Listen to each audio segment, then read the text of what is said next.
मां गंगा जी के दर्शन से, उनके आचमन से, उसमें स्नान करने से हमें मुक्ति प्राप्त होती है।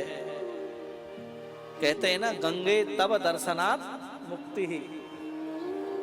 गंगा जी के केवल दर्शन करने मात्र से हमें मुक्ति प्राप्त होती है, तब दर्शनात् मुक्ति ही।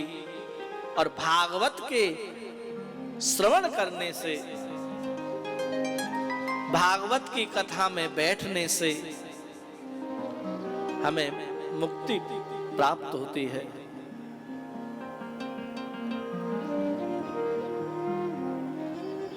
देखिए, मां गंगा बड़ी पवित्र है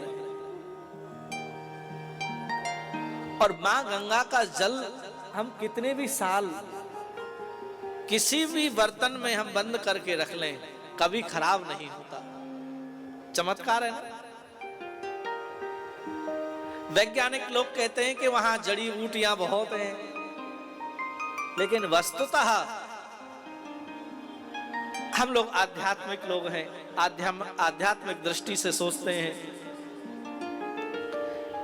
जब संतों का समागम होता है, ये जो कुंभ होते हैं, तब संत नाक पकड़ के डुबकी लगाते हैं, तो अपने पुण्य उस पवित्र मां गंगा में छोड़ते हैं। उनके पुण्य से मां गंगा पवित्र रहती है, क्योंकि उसमें पापी भी तो नहाते हैं। अब पापी नहाएंगे तो पापी भी तो अपने पाप उसमें छोड़कर आएंगे। तो संत अपना पुण्य उसमें छोड़ते हैं, और जो सांसारिक लोग स्नान करते हैं, उनके पापों को संत अपने ऊपर धारण कर लेते हैं। ये कृपा है। हमारे भारत के ऋषियों में त्याग है, हमारे भारत के ब्राह्मण में त्याग है। जन कल्याण की कामना प्रत्येक भारतवासी ब्राह्मण रखता है, और ये ब्राह्मण में ही शक्ति है जो त्रिलोकी को आशीर्वाद देने की सामर्थ्य रखता है।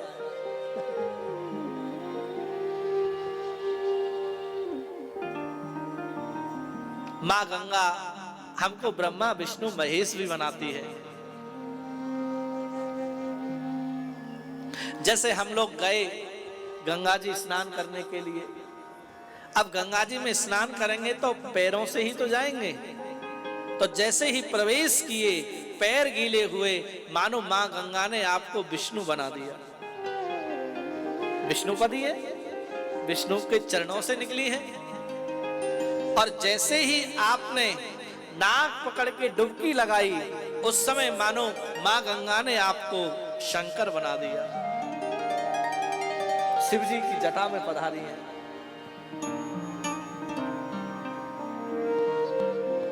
जब स्नान कर लेते हैं, फिर हम मां गंगा का पूजन करते हैं, आरती करते हैं। जब घर वापस आते हैं तो गंगा जल कमंडल में भरकर लाते हैं, तो मानो उस समय मां गंगा ने आपको ब्रह्मा बना दिया।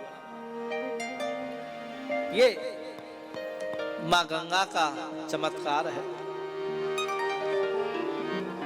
मां गंगा के नामस्मरण करने मात्र से व्यक्ति भवसागर से पार हो जाता है, उसके पाप दूर हो जाते हैं। उसी प्रकार से भागवत कथा सुनने वाला व्यक्ति,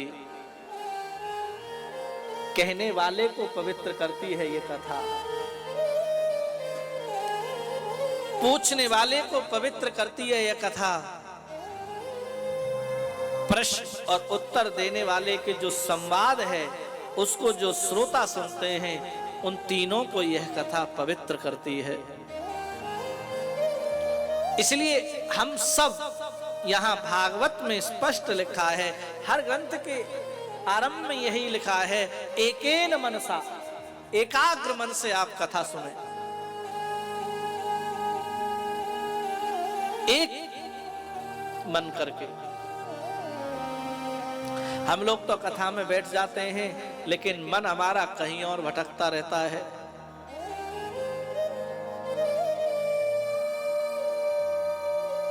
मन को एकाग्र करें। मन को एकाग्र करने का एक ही तरीका है, एक आसन पर ज्यादा देर तक बैठने की आदत डालें। अब एक आसन पर बैठने में तो बड़ी तकलीफ होती है, कई लोगों को तो बैठा ही नहीं जाता, अभ्यास नहीं रहा। जितासनो जितश्वासो जित संगो जितेंद्रियः। शास्त्र कहते हैं कि यदि आपने आसन जीत लिया तो फिर आगे की क्रम में जाएंगे आप,